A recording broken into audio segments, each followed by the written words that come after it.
All right, well, we are back. Can anyone tell me what this background is from? You're like, is there bonus points? Okay, so let's share screen here. A couple of things that I like to mention during this section is, of course, something I've been talking about quite a bit, which is having a plan. It's important to have a plan. What's the importance of having a plan? Well, as I said, most of us, and we're really lucky, really blessed to be in a country where you can actually not have a plan and still end up okay. But let me tell you a little bit about myself. I love to teach. And so in school, in college, there wasn't any classes like what I teach now. All the classes were programming. I took every available class at EAC that was not programming. I actually took two programming classes from Eastern Arizona College, one at high school, which was Visual Basic back then, and it was okay, but it was very unforgiving. Programming in the 80s was not easy. It's much easier now because you can literally, with lots of things, say, I want a button, and you drag it over there, and there's the code, and you just fill out your variables. Now you have to know how the program is going to function, right? You can't just drag and drop stuff and hope that it works. Um, but my problem always was is that as I went through and typed in this code, I'd get something wrong, and it totally unforgiving. I may have a variable that was called get gas, and on one of them I dropped the A, and it was just get GS, and now it doesn't know what to do. Right? There was very little helps at the time to make sure that all that stuff was correct. They've done tons of improvements since then. While I was here, I took a Pascal programming language, and I did okay in that too. I might tell you the story about my final at some point, but in any case, I didn't want to do programming. And basically, what I was seeing, right, from those experiences was that if you wanted to go into computers, then you had to program. That's all there was to it. Because there was no networking classes, there was no PC classes, there was no operating system classes. I took everything from EAC that I could, and I was lucky. I had an instructor called Sperry, Mr. Sperry, and he had just come on board and he had started developing his classes. So I took a lot of the first classes that were there. For instance, our computer systems one, CMP 113, he created back then, and it was called Operating Systems One. And he gave me a DOS book, a book on DOS, and I just went through it. And I loved it so much. I went through that book. Seriously, it's like 350, 400-page book, and he didn't really have anything for the class. He's like, take this book and tell me what you think and just go through it. And it had some things to do in it. I finished it in 3 months. 3 months. It wasn't 3 months. I finished it in the first 2 months of the actual class, if you can believe that. Back then, understanding what computers were doing and dealing with operating systems was difficult. They couldn't do what they do now with them. And so basically what you have ahead of you is there's lots of stuff to learn. There's so many things out there that you can sink your teeth into. And for me, there wasn't a lot of things to sink my teeth into. But what you did have to sink your teeth into, you had to sink it in deep because it was often cryptic and strange. So I took that class. The first networking class was actually called Data Communications. And I got online with modems, dialed into bulletin board systems and things. I took every class I could that this guy made that was not programming. And it was his philosophy that that's the way things were going to go. He's like, there's programming, and then there's everything else with computers, and that's going to boom. But I was stuck. I got to the end of my EAC education, and I was like, well, what should I do? Should I suck it up and go learn how to program so I can have a computer degree and get a computer job? Or should I teach? And so I chose to go after an education degree. So I actually have a degree in K-12 education. So you may think, well, you're a teacher, so that did you well. No, it was specific. It was for teaching high school, junior high, and grade school. That's what that degree was for. And at that time, I was like, well, I would love to teach fourth grade because I love teaching. And what happened was by the end of that time, I could not afford to go teach. Right? I got a little student debt. Teachers are paid crap. And especially back then, they were paid really poorly. And so what I did was I ended up I had all these elective credits in computers, right? Because I took all these computer classes that were not programming. And I took that and I got a job as a customer service rep. And they were very excited because I had a bachelor's degree in education, which means you ought to know how to talk to people. Otherwise, why did you choose that, right?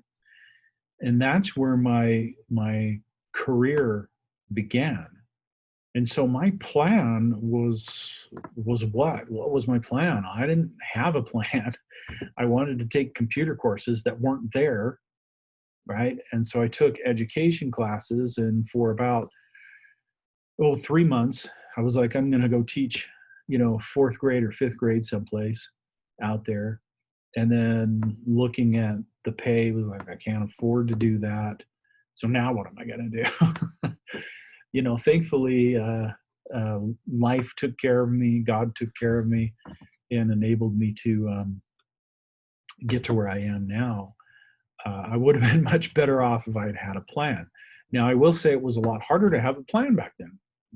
The internet was around, but none of us had access to it. And even if you did, nothing that's out there now was actually there. And so the internet gives us the ability to find out about employers, to find out what job postings are out there, so that you can really, if you spend your time doing it, really find what your dream job is.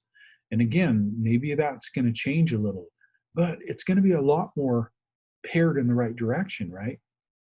That means if you go through these computer classes and you're like, by the time you get to the end, you know what?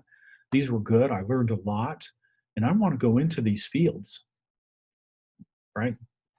It means you can go after a degree in technology, something, and then be able to go into one of these. Right? You'll be able to move someplace in that. And you won't be trapped. That's the thing. Like I said, you go in and you say, well, I started out as a network tech, but now I'm going into security. Or I started out in customer service, and now I'm going into data systems. Right? You can do that. It's available to you to do. The negative about this tech world is that they want to see that 2-year degree, and in some cases a bachelor's degree, but they want to see specific information that shows that you know what you're doing. And so you have these two different things you end up having to do. And that's the negative. That was my life, right? I got my bachelor's in education, shows I can communicate with people. Now I need that technical experience of working with people. That enabled me to get my next job, honestly. I ended up getting a certification in networking, and I had all this time that I'd spent actually dealing with people and their systems. That's what got me my next job and what I wanted to do.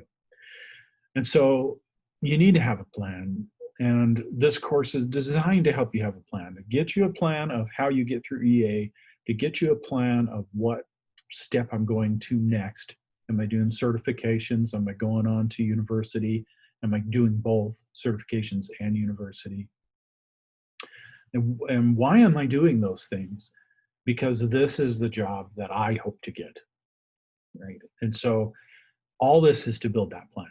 It really is. I'm trying to provide a ground that's fertile so that you can actually say, by the time I get to the end, I'll have a plan, and maybe that plan is going to change 2 weeks later, but it won't totally change.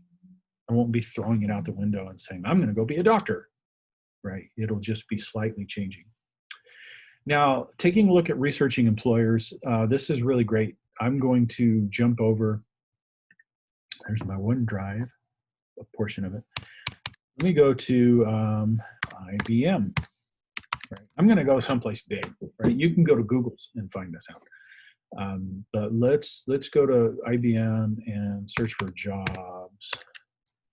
at IBM.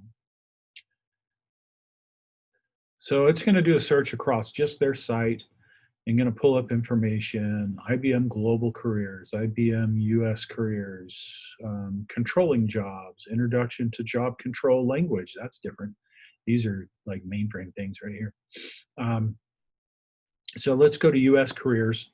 You want to go global? Go there. So enter the title or enter a city that you'd like to work. You're going to ask what's in their AI here. So let's search for network. Let's just see what it comes up with that. Okay, well, there's a network infrastructure engineer architect. There's a global data center network engineer. Oh, that one sounds really cool.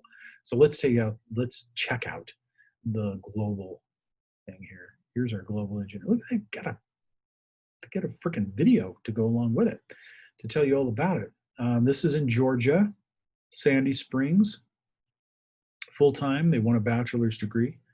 This deals with software deployment and support. And here's your role and responsibilities. Now, don't let any of this just freak you out, right? You are beginning things. So you shouldn't look at this and go, provide continuous improvements to system automation. I don't know anything about system automation. Well, of course you don't. And you may not learn anything about system automation. You actually do learn a little bit here at EA about system automation. But you may not learn a ton about it, but that's okay. They understand that. Don't let this stuff freak you out. So this is a job straight off their site. So if you wanted to now go beyond this, you would start to look at all these details, and then about business unit, right? And here, this is one of the reasons I chose to have you look at IBM or pull it up as your life at IBM. What matters to you? Maybe you want to get involved. Here's about IBM. Here's their location statement. We'll be providing visa sponsorship for this position in the future. Anyway, what I'm trying to show you is that in this day and age, you do not have to settle for, I don't really know what to go after, and I don't know what these companies are looking for, because that is not the case. You can come out and research specific employers. I don't like how Google treats privacy, and so I don't use a lot of their stuff. I try to stay away from it. I used to use their stuff all the time. It was like a big Google head. But once I saw it wasn't just for advertising, that they were doing all sorts of stuff with their data, I was like, screw you. I don't want to do that. But they're supposedly an incredible company to work for. You can go to Google and say jobs at Google, and you can find out what is important to them. What is their philosophy? What do they think of when they talk about employment? What does it all mean to them? And then you can actually look at the jobs and learn a lot. Here's a network software developer, a lot about where they're targeted, what are they doing, right? So Wireshark, TCP dump, we do that in our ethical hacking stuff. GitHub, I show that to people. But here's Open vSwitch, Python talks, and you can look at that and go, what is that stuff? And you can look it up online. And that's helping you research this organization and what do they use to get the job done. That way, if you were actually really, really going for this job, which is in Texas, it's probably Austin. Yeah, Austin, Texas. They got a big center there. You would know what you need to be prepared for, right? If I really applied for this, I would want to make sure that I knew this stuff. What is this stuff? Even if I hadn't had a lot of experience in talks or Python, I'd want to familiarize myself with it. So when I talked in an interview, I'd say, oh yeah, I've done these things with it. That's the benefit of being able to research a company. Lots of people will just go out and apply and then be like, well, I hope I get that job. And then they go, oh, whoa, I got an interview. Sweet. And then they walk into the interview blind because they didn't look up what that company valued, what that company's statements are, and what that job is really going to be doing. So now, if you're wondering, this would be something that you would actually put in your notes. Later on, you're going to have to actually do an assignment where you go out and find a job that you want or you think you're going to want. And you write about it and you describe it. Don't be in the situation where later you're like, where did McBride take us? I'll have to go back and watch that video. And you're scrubbing through this video trying to find it. This should be in your notes. McBride went to IBM.com, which actually took him to careers.ibm.com. So I could probably just type that in, right? And they had a ton of stuff on all the different jobs. Commer, that's not going to work, is it? You may be wondering what browser I'm using, and that's Opera GX. It's a lightweight browser, and I find it really good. Anyway, so there you are. There's careers@ibm.com. I should add that to our page. That's awesome. So that's the advantage of researching an employer. You get an idea of who they are or what they feel they are, an idea of what that job is going to actually take, where they're at, where their locale is. Are they just based in California? A lot of you probably didn't know that IBM has an office in Austin, Texas. It's like that didn't come to your mind. And so you have a favorite employer. You're like, man, I want to be a game designer someday. Start and look up those game houses and where are they at and what do they feel their contribution is to society? What's their methodology? What kind of jobs are they posting right now? What do you need to know?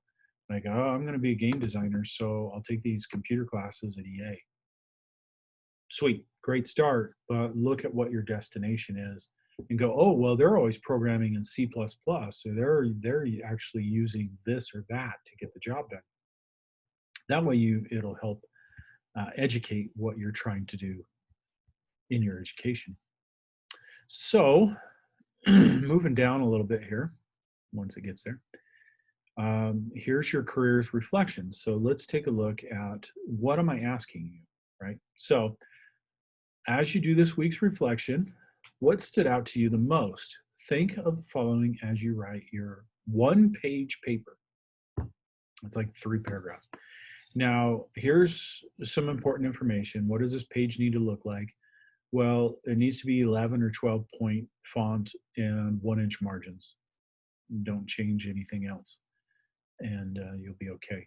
Now, I did make this a text entry box, and so I'm trying to shake it up a bit so that you're having to do different things a little. That's part of kind of teaching you how things work, giving you the opportunity to work with a little different technologies in order to actually fulfill a requirement. So what you would want to do is you'd want to use Google Docs, you'd want to use Word, whatever, to go ahead and write that out, have it spell checked and all that stuff. And then you can copy and paste that straight into the box that'll pop up when you want to turn in your assignment. And there it is for me to read. And so you'll use some kind of thing in order to make sure it's a page, make sure it's everything, and then you'll dump it in. So don't worry about how it looks once you dump it in. Just make sure that it looks good in whatever you're using. And again, the reason why I'm doing that is just to show that there's these capabilities that this technology has, and we have to adapt to that and learn that, oh, McBride wants this as a PDF. I've never done that.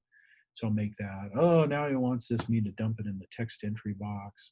And actually, the text entry box has some fairly good stuff. You can make things bold and italic, and it should tell you if you need to spell check it. So you could write it right in the text box, but I would say write it in something else. Anyway, think of the following as you write this one-page paper. List 2 careers that you found interesting. So where are we looking for these careers, McBride?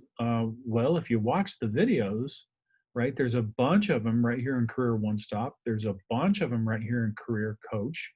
And you can go to IBM, Google, blah, blah, blah, anywhere, and say, what jobs do you have? And they'll show you the jobs.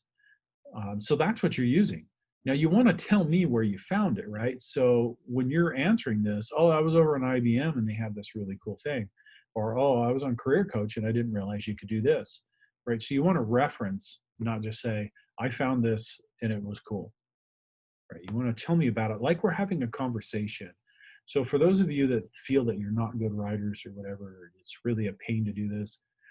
if we were talking and I said, "Well, can you tell me 2 careers that you found that were interesting? What pay did they offer you? What degree is required?" You know, you would probably answer the first portion, and then I'd have to say, "But what was the pay?" And then you would answer that. So think of it like a conversation, except you're just giving the answers. And then why should you have a plan? What's the importance of that? And then what is the importance of researching employers? Why even do it? And that's really your little career reflection. That's all you have to do in that particular little assignment in this careers in technology. And we're at the end of that careers in technology, and we're going to move on to careers continued because it's got other concepts in it. Remember, as always, that if you have questions, ask them. We should, cross my fingers, be meeting for those questions. But if we don't, then we'll set up Zoom meetings, or you can send me in a message or something like that.